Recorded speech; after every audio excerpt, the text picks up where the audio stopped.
Assalamualaikum warahmatullahi wabarakatuh. Selamat datang di channel Sinau Kimia. Semoga Anda yang datang di channel ini mendapat pencerahan tentang materi kimia, khususnya kalian para siswa SMA di mana saja Anda berada. Selamat mengikuti dengan baik dan cermat. Setelah kita bicarakan tentang reaksi-reaksi dalam sel elektrolisis, maka ini adalah kelanjutan dari pembahasan itu, di mana reaksi-reaksi di sana, sedangkan hitungannya ada pada kesempatan kali ini, yaitu kita bicara tentang hukum Faraday. Ini adalah foto dari beliau, Bapak Michael Faraday, yang lahir di Inggris tahun 1791. Dia dikenal sebagai Bapak Listrik Dunia. Atas jasanya, maka kita sekarang bisa memanfaatkan listrik untuk bermacam-macam keperluan. Tanpa listrik kita jadi kebingungan, HP kita tidak ada isinya, dan sebagainya. Beliau melakukan elektrolisis yang menemukan hubungan seperti ini, yang dia sebut sebagai hukum Faraday 1, bahwa massa zat atau W yang dihasilkan pada suatu elektroda selama elektrolisis berbanding lurus dengan jumlah muatan listrik yang digunakan atau Q. Maka W sebanding dengan Q, sedangkan Q itu sendiri I kali T, kuat arus kali waktu. Maka W sebanding dengan I kali T.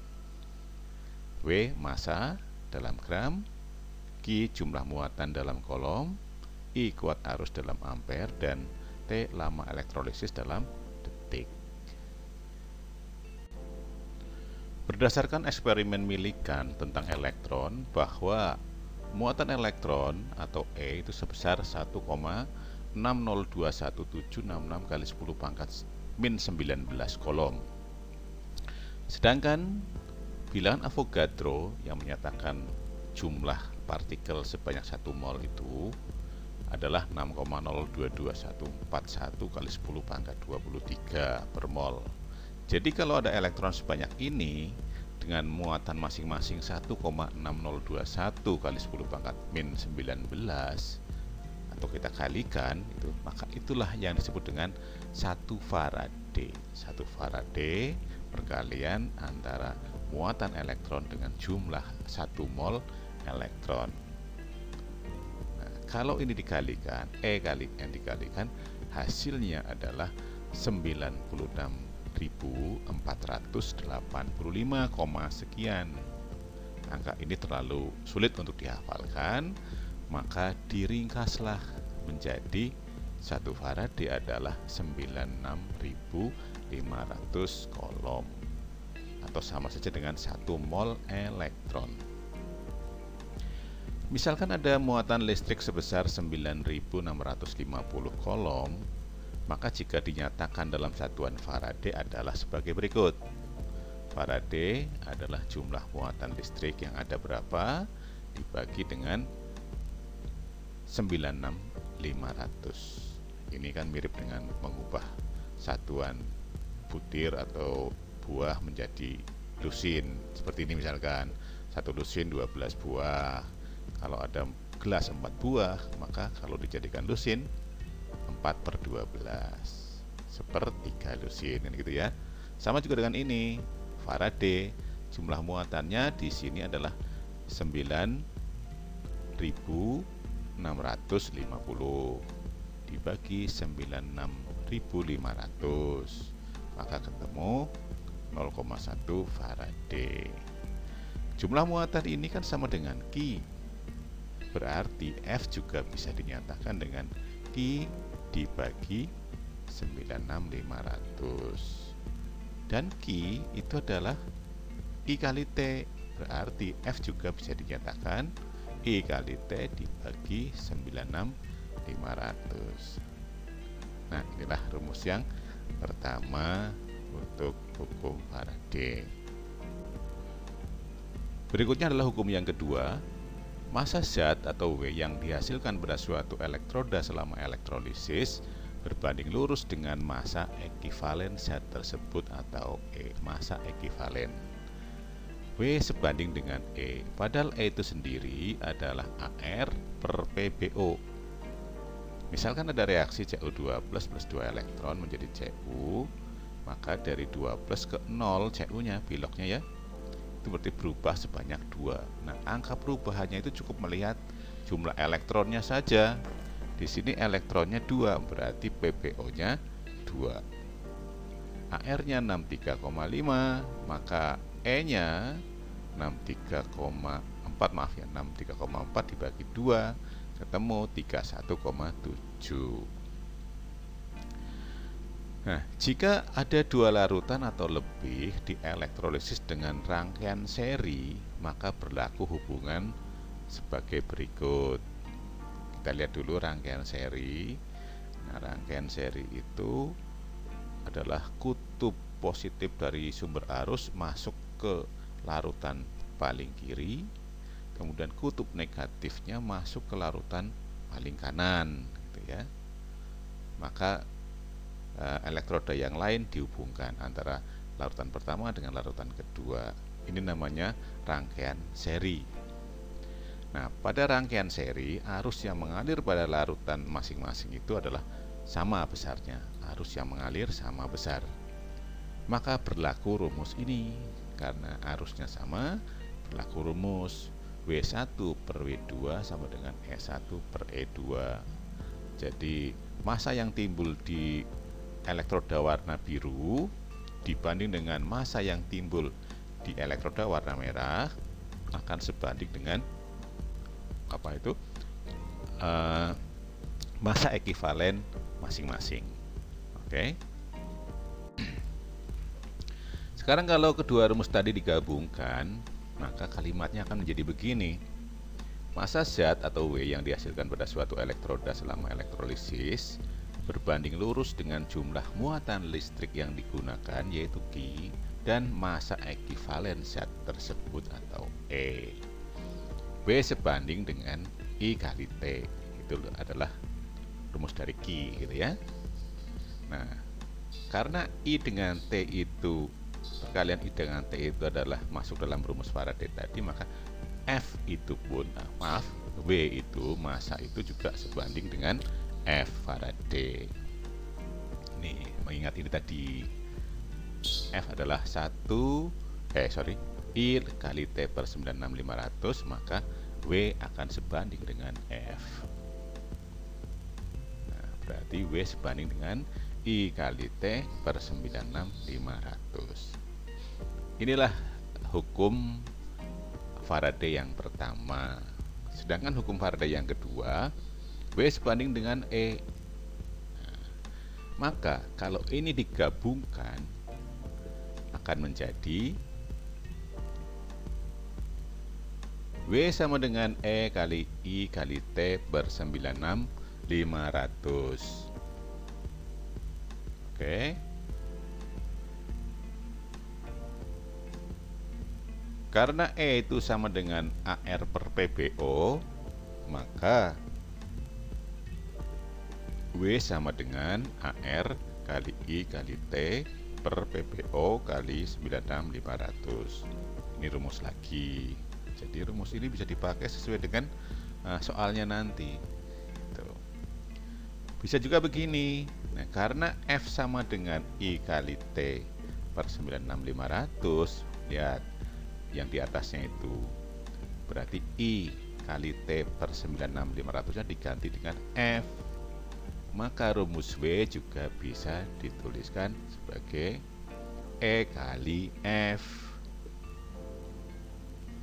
Nah, inilah rumus-rumus yang nanti akan dipakai dalam perhitungan hukum Faraday. Mari kita lihat contoh yang pertama. Contohnya nanti banyak ini nanti. Berapakah massa tembaga yang diendapkan di katoda pada elektrolisis larutan CuSO4 dengan menggunakan arus 2 ampere selama 20 menit? ArCu 63,5 gram per mol. Jawabnya,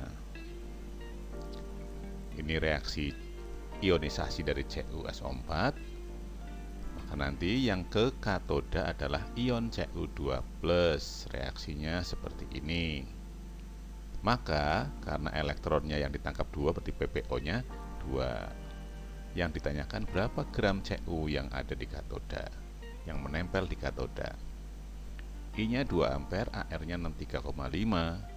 T-nya 20 menit dijadikan detik sama dengan 1200 detik. Rumus yang kita pakai ini, W sama dengan AR kali I kali T per PPO kali 96500. Masukkan nilai-nilainya, 63,5 kali 2 kali 1200 dibagi 2 kali 96500. Maka akan ketemu 0,79 gram. Ya, jadi massa Cu yang diendapkan pada katoda adalah 0,79 gram. Jika dua buah sel elektrolisis yang masing-masing mengandung elektrolit AgNO3 dan CuSO4 disusun seri dengan menggunakan arus yang sama. Kalau seri berarti arus yang mengalir pada kedua larutan itu sama. Ternyata dihasilkan 2,5 gram perak. Nah, kalau peraknya 2,5 gram, lalu berapa Cu-nya? Berapakah massa Cu yang diperoleh? Nah, itu ArCu, ArAg sudah ada ya. Jawabnya, nah ini gambarnya tadi itu. Yang satu larutan CuSO4, yang satunya lagi larutan AgNO3. Perlu diketahui reaksi yang terjadi pada larutan AgNO3 ini terurai jadi ini. Maka Ag plusnya akan ke katoda. Ag plus plus elektron menjadi Ag. PPO nya 1. CuSO4 menjadi Cu2 plus plus SO4 2-. Cu2 plusnya yang ke katoda, reaksinya Cu2 plus plus 2 elektron menjadi Cu. PPO nya 2. WAG 2,5, WCU ditanyakan. EAG 108/1 sama dengan 108. ECU 63,5/2 31,75. Kita masukkan ke rumus tadi. Ini. Nah, dimasukkan ke rumus ini, maka WCU adalah ketemu 0,73 gram. Barangkali hitungan saya salah, nanti kamu cek lagi ya. Saya kan manusia, tempatnya salah. Nanti dicek lagi. Tapi prinsipnya begitu cara mengerjakannya. Oke? Mari kita lihat contoh yang ketiga.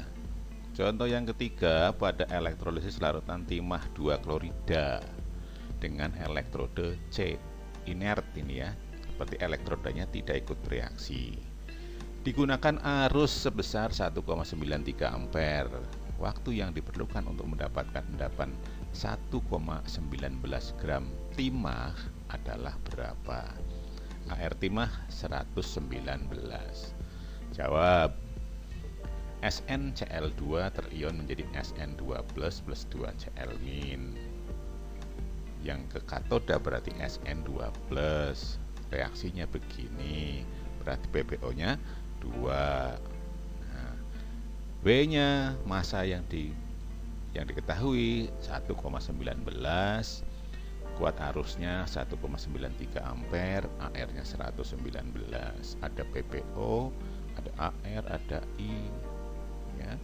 Maka kita gunakan rumus yang mana ini? Nah, rumus ini lagi tidak apa-apa, tinggal dimasukkan 119 sama dengan 1,19 sama dengan 119 kali 1,93 kali T per 2 kali 96.500. Nah, maka T-nya seperti itu. Setelah dihitung-hitung ketemu 1000 detik. Itu T-nya. Silakan, kalian harus meres sapi. Sapi siapa yang mau diperes ya? Oke, selanjutnya kita akan melihat contoh yang. Nah, selanjutnya kita akan melihat contoh soal yang nomor 4. Elektrolisis larutan ZnSO4 dengan elektroda platina. Elektrodanya inert ya, maka yang bereaksi nanti ion-ionnya. Di katoda terbentuk endapan sebanyak 13 gram. Berapakah volume gas yang terbentuk di anoda pada keadaan standar? AR ZN65S32O16. Jawab. Ini cara yang pertama, berarti nanti ada cara yang kedua ya. Cara yang pertama adalah ini kita ionkan, maka ionnya ini akan begini, Zn2+ menuju ke katoda, reaksinya seperti itu. SO4 2 minnya ini karena sisa asam beroksigen maka tidak bisa ke anoda, maka yang ke anoda adalah air, maka reaksinya ini ya, sisa asam oksi tidak bisa mengalami reaksi di anoda, reaksinya seperti itu. Nah, maka kita lihat O2 ini yang mau ditanyakan itu O2 bukan AR tapi MR karena O nya 2, MR nya 32, PPO nya 4, sedangkan di sini PPO nya 2, AR nya 65. Pakai rumus W1 per W2 sama dengan E1 per E2, rumusnya ini. Maka yang sudah diketahui adalah WZN13, EO2 32 dibagi 4, sedangkan EZN nya 65 dibagi 2. Coba mudeng tidak ini? Oke, selanjutnya itu kalau diringkas maka WO2 adalah 8 kali 13 dibagi 32,5 sama dengan 3,2 gram. Nah, untuk mencapai mencapai volume berarti ini harus diubah ke dalam mol dulu. Cari mol O2 yaitu massa per mR. Masanya 3,2 dibagi 32 0,1 mol. Nah, setelah ketemu mol baru dicari volume O2 pada keadaan standar, itu dikali 22,4, maka 0,1 kali 22,4 ketemu 2,24 liter. Ini cara pertama menggunakan rumus W1 per W2 sama dengan E1 per E2. Cara yang kedua, ini untuk soal yang sama. Nah, ini seperti tadi. Nah, ini kita akan menyamakan jumlah elektronnya. Kamu lihat elektron di anoda 4, di katoda 2 samakan, ini dikalikan 2 ya. Nah, kalau dikalikan 2 akan jadi seperti ini. Nah, itu. Jadi seperti ini. Maka 13 gram Zn dijadikan mol 0,2 mol. Kita akan masukkan di bawah Zn, mol Zn. Perbandingan koefisiennya dulu 2, 4, 2 ya. Ini perbandingan mol. Perbandingan koefisien sama dengan perbandingan mol. Mol yang sudah diketahui adalah mol Zn. Kamu lihat di sini. Nah, itu 0,2 mol. Kalau Zn-nya 0,2 mol, maka elektronnya koefisiennya 4. Berapa? Nah, iya. Nah, ini 0,4 mol. Nah, elektronnya yang mengalir di katoda dengan di anoda kan sama. Artinya di sana itu, nah itu sama itu kan? Berarti nanti di sini juga 0,4 mol. Nah, yang jadi sasaran kan O2. Maka mol O2 berapa? 4 dibanding 1, koefisien O2 nya kan 1 gitu. Maka ini adalah 0,1 mol. Lalu dicari volume seperti tadi rumusnya. Volume adalah N kali 22,4 liter. Ketemu 2,24 liter. Hasilnya sama. Selanjutnya contoh yang kelima. Wah, panjang sekali ini ya. Salah satu manfaat dari elektrolisis adalah pelapisan logam atau electroplating. Nah, knalpot yang terbuat dari besi drum bekas di Purbalingga disulap jadi knalpot motor maupun mobil yang bentuk dan penampilannya mewah dan kinclong. Bahannya hanya dari drum bekas itu, tapi setelah dipermak, dilakukan elektroplating menjadi kinclong. Nah, kinclongnya knalpot itu karena dilapisi dengan krom melalui cara elektroplating.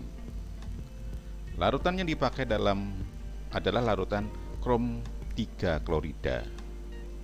Sebagai anoda dipakai logam CR batangan, dan knalpot yang dilapisi diletakkan sebagai katoda. Ingat-ingat, yang dilapisi diletakkan sebagai katoda atau kutub negatif, dihubungkan dengan kutub negatif. Hitung massa krom yang menempel pada knalpot jika elektroplating dilakukan selama 15 menit dengan kuat arus 12 ampere. ARCR 52. Jawab.